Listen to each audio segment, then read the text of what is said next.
Hello, how are you today? I hope you're well. My name is Harry, and this is Learn English with British Harry. So, talking about daily activities and what you do in the day. It's quite an interesting topic, and there are different ways you can talk about this. Now, we can start from the very beginning, from when you wake up. Do you wake up feeling refreshed? Do you wake up feeling tired? Do you wake up feeling groggy? Groggy is an informal word to express that you are still feeling tired.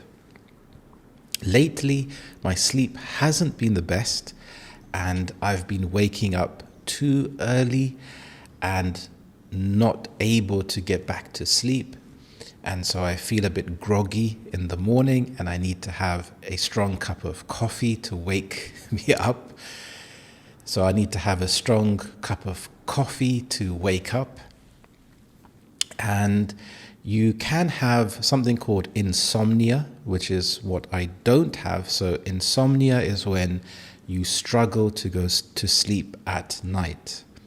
And this could be for a number of factors. It could be due to having coffee too close to when you go to sleep. You could be eating food too late, so you are working your digestive system and it's keeping your body awake. And it could be due to stress. So if you have trouble falling off to sleep, you could be worried about something. Waking up too early can be detrimental. It can affect your life if you are feeling tired. So if it's something which is chronic, then this means that it's going on for a long time. Thankfully, it hasn't been a long time, a few days, and I find that exercise really helps. So doing some exercise, especially earlier on in the day, really sorts out my routine and I'm able to sleep. And things like your mattress or your pillow can affect the quality of your sleep. You can have different types of mattresses. You could have a spring-loaded or a foam mattress. And also for your pillow, I think having a really good pillow makes a big difference. I use a memory foam pillow, and it gives a lot of support for my neck. And usually I wake up feeling refreshed. So when you're refreshed, you're ready for the day ahead. Now, on the weekend, when people usually don't work, now this doesn't apply to everyone. You may have to work on the weekend. So you can apply this to a day that you have off. So when you have a day off, this means that you are not working. So you can have a lie-in on the weekend, which means you can wake up later than usual. So once you wake up, you get out of bed and you pop to the loo. And this word pop is a very useful word, especially in British English where it's used all the time. So you can pop in to something or somewhere. You can pop out of somewhere. And it's really useful because it indicates a short period of time. If you are talking to your friend, you can say to them, okay, I can pop around later. So you can come by quickly later to see them. So you can pop out, you can pop in.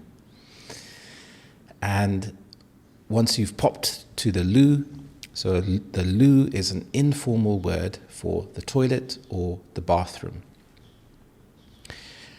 And then after this, what do you like to do? Well, you have a few options. You can have your cup of coffee, you can have your breakfast, or you can do other things such as meditating or writing in your journal or stretching. I think doing some kind of form of stretching can be really useful in the morning to get the blood flowing and get you feeling ready for the day ahead. Then, when it comes to breakfast and you're going into your kitchen, what do you eat for breakfast? Is it eggs? Is it toast? Is it just a cup of tea or coffee? And here you can pop some bread into the toaster. So again, this word pop is very useful. And what do you put on your bread? What do you like to spread on your toast? Is it jam? Is it butter? Is it marmalade? So you have a few options there.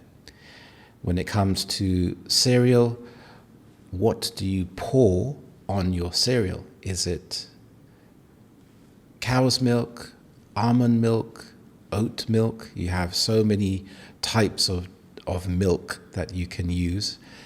You have quite a wide selection there. And then after breakfast, you may potter around. So if you're pottering around, you are doing small things. It's nothing specific. And when it comes to specific things, a lot of people in the UK use the weekend as an opportunity to do some DIY. DIY stands for do it yourself. So maybe you have some repairs around the house to do. And I had a very nice comment from Giovanni where he talked about his day and what he would be interested in. So he talked about making a video about house maintenance.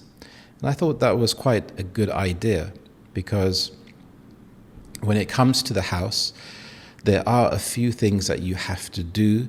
And during the week, you are very busy and you don't have the time to do these things. So when it gets to the weekend, you have more time to concentrate. So you have your usual errands and housework that you have to do. But when it comes to house maintenance, what do you have to do? Well, something which is very common is a leaky tap. A leaky tap. This is when you have a drip coming from a tap. It may be in your bathroom, it may be in the kitchen. And not only does this waste water and increase your water bill, it can be very, very annoying. It can be very annoying to hear that constant drip from the tap. So how do you fix this? Well, you have to get a spanner. You may have to tighten the tap to stop the tap from leaking. You can also have a blocked sink. And this is where the water doesn't flow down the sink. And this can be very frustrating if you have to wash the dishes. So how do you get rid of this? Well, there are some homemade remedies that you can make. I like to just buy a product. So in the UK, you have Mr. Muscle, which is a very common brand. And they sell products that you can use to unblock the drain so the water can flow down the sink. And other things around the house, I think one of the main ones is to bleed a radiator. So in the UK, many houses have radiators fixed to the walls, and you may have to bleed the radiator if it's not working properly. How do you know if it's not working properly? Well, it will feel cold or there will be cold patches. So if it has cold patches, it may be hot at the bottom but cold at the top. So inside the radiator there's water, and this means that there's more air than water inside the radiator. So you have to let some air out, and you have to be very careful. And you have to be very careful when you do this. So you need to make sure you have a cloth so you don't burn yourself. Maybe put a container underneath the radiator, and you have a radiator key, and you can gently loosen the bolt to let the air out. And you have to stand far back from it, so because the steam rather, may be hot and you don't want to burn yourself. So this is something to do to ensure that your house is being heated properly.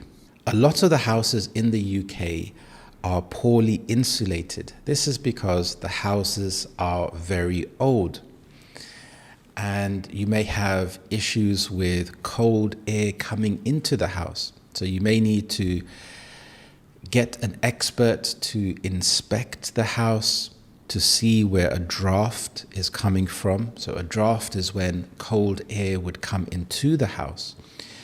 It may be coming through the floorboards. It may be coming through gaps in the windows.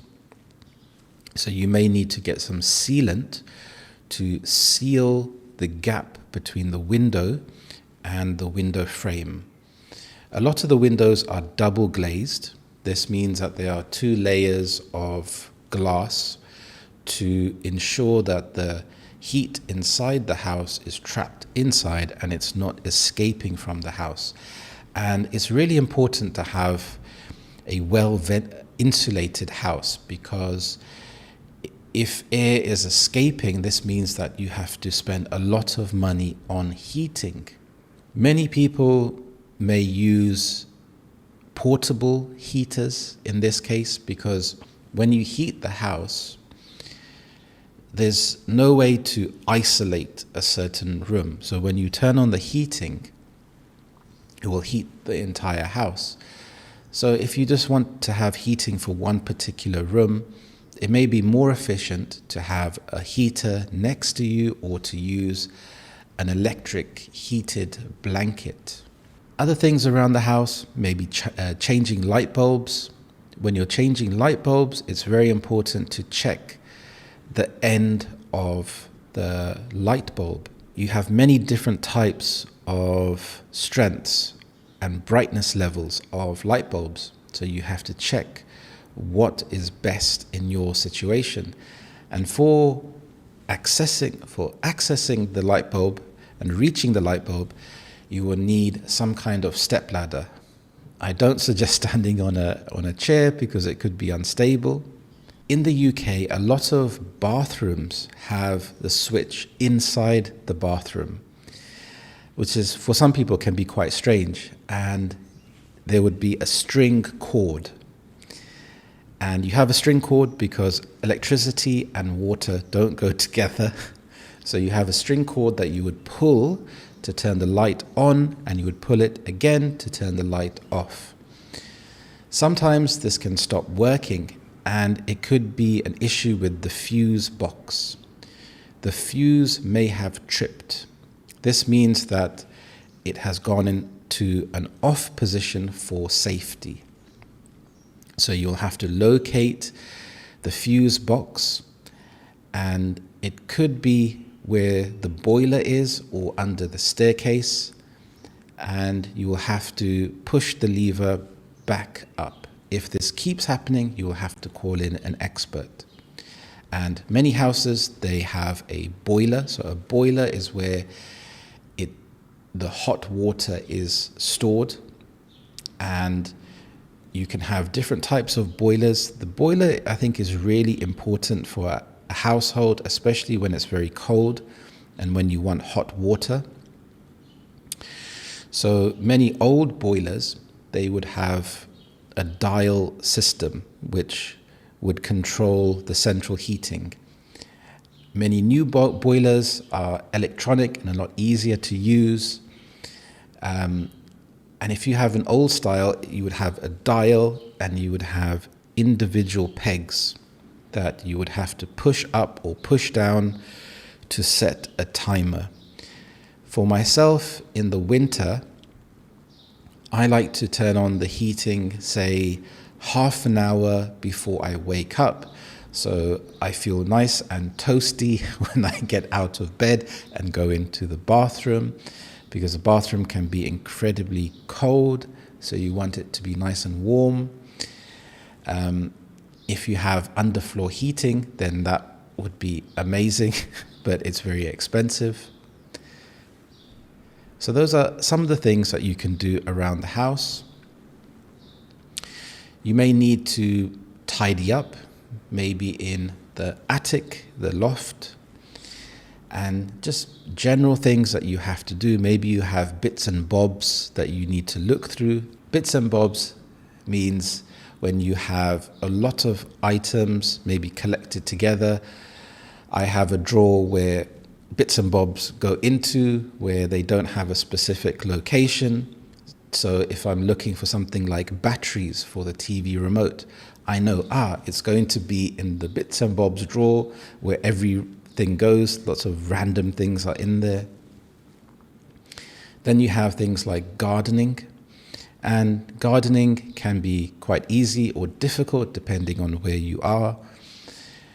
Some people like to pave over the garden to have easy maintenance and maybe have a small patch of grass. And so when it comes to house maintenance, there isn't much to do. Another thing I thought of is cleaning the gutter. So the gutter is the plastic tube on the top of the house that collects the water. And you'd have a tube that runs down to let the water flow out. And leaves can get stuck in the gutter, stopping the water from going out, and it can overfill. When this happens, it can cause damage to the building because damp can start to build up. So you may need to get a ladder, and here you need to be extremely careful to take the leaves out of the gutter. Now, speaking about things like damp, in the UK this is very common, again because the houses are very old and a lot of condensation can build up on the windows and on the inside of the windows. So this can start to affect and damage the concrete, and it can lead to damp, it can lead to mold. So mold is when you'd have black spots on the wall, and this is where something like a dehumidifier comes in really handy, because a dehumidifier, it extracts the water vapor from the air and it collects it in a little tank. Then you can empty out this tank and it can start to draw out the excess water. This can also be very helpful if you are drying clothes indoors, which is very common in the UK. Some people do not have a tumble dryer, and it can also be a cost factor because a tumble dryer uses a lot of electricity. So you can place the dehumidifier close to your clothes, and it can extract the water out from the clothes, drying your clothes faster and stopping excess moisture in the atmosphere. You could have a blocked toilet. When this happens, you need to use a plunger. It's not very pleasant, but it's just one of those things that you have to do to unblock the toilet.